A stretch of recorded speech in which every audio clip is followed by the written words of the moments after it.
Glenn procurou conduzir a entrevista, e ele dizia isso: o que é importante é discutir o conteúdo, o que é importante é discutir o conteúdo. Conteúdo esse que foi apresentado por eles, até agora ministrado nesta forma aí de pílulas, que a gente já se referiu, e com uma forte editorialização no material por parte do Intercept.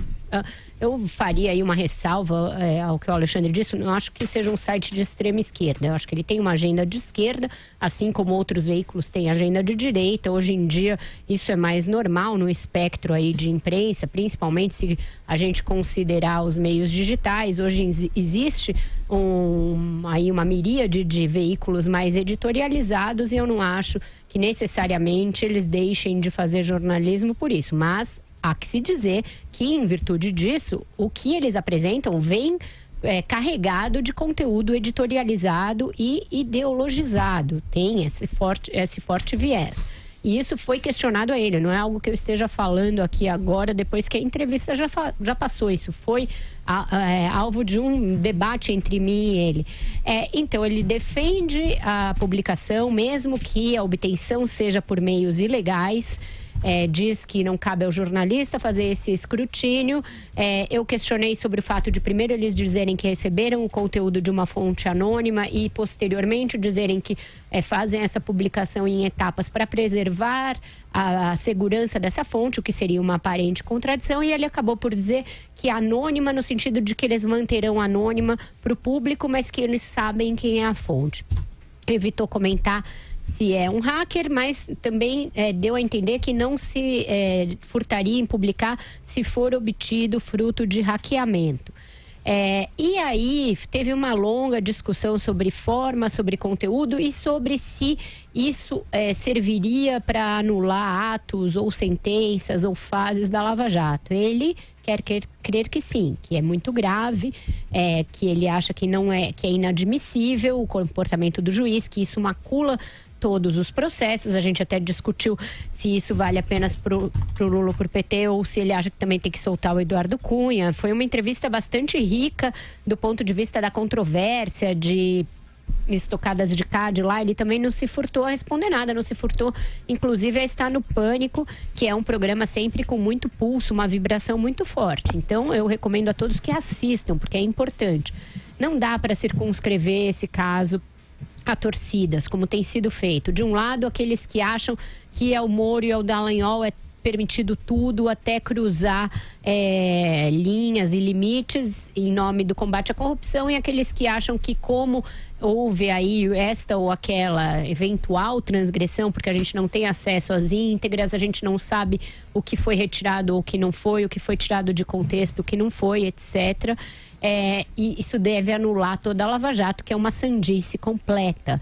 Então, isso vai ter desdobramentos múltiplos. O Moro recebeu um apoio ontem na arquibancada, hoje do Bolsonaro, mas não, eu acho que ele não sai com a mesma dose de credibilidade que ele tinha ontem. Existe um centro que não está nesse Fla-Flu, e aí ele vestiu a camisa do Flamengo no Fla-Flu, e não era Fla-Flu, era um outro jogo. Existe um centro que está um pouco perplexo com isso, porque essa cruzada de fronteira entre acusador e justiça, no limite, pode se voltar contra todos nós, contra toda a sociedade. Então, tem uma discussão que vai ter consequências políticas, jurídicas e eventualmente judiciais que a gente não consegue prever agora. Isso a gente vem dizendo nesse programa desde o primeiro dia. Mas eu concordo com a Andreasa, e isso eu procurei o tempo inteiro arrancar do Glenn na entrevista. É ruim essa coisa ministrada a conta-gotas. Concordo com a Andreasa que eles deveriam ter esperado o tempo da publicação, e aí eu perguntei há quanto tempo eles têm esse material. Ele falou semanas. Semanas não me parece um tempo muito longo para você segurar um material como esse. E só para efeito de informação, Silvio, eu acabo de receber uma nota aqui do Ali Kamel, diretor de jornalismo da Rede Globo, porque a Globo foi muito mencionada na entrevista. E ele diz o seguinte: Glenn Greenwald mente quando diz que há 6 meses ouviu de mim que João Roberto Marinho proibiu qualquer pessoa de trabalhar com ele. Não vejo Glenn Greenwald desde 2013. A mentira se desfaz por si. Se fosse verdade que ele ouviu tal absurdo do próprio diretor de jornalismo da Globo, o que o faria procurar o Fantástico na semana passada com nova proposta de trabalho. Tampouco se sustenta o motivo sobre o veto que nunca existiu. Se o motivo foi o artigo que o marido de Glenn, David Miranda, publicou no Guardian, como se explica que o próprio David tenha participado de programa de entrevista na Globo News, por mim dirigida? Por fim, Glenn também mente quando diz que perguntou há uma semana se a Globo tem algo contra ele e não ouviu resposta. Por 3 vezes ele ouviu do jornalista que o atendeu na redação do Fantástico que a Globo nada tinha contra ele.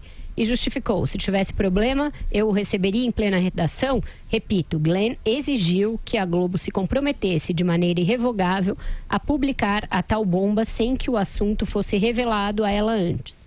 A isso se chama cheque em branco. A Globo não dá cheque em branco a ninguém, especialmente a Glenn Greenwald. Ali Camel, ele encaminhou a mim e a direção da Jovem Pan, autorizou a que lêssemos no programa, chegou às 17h10, portanto agora é pouco. Está aí a informação da Globo no ar pra gente.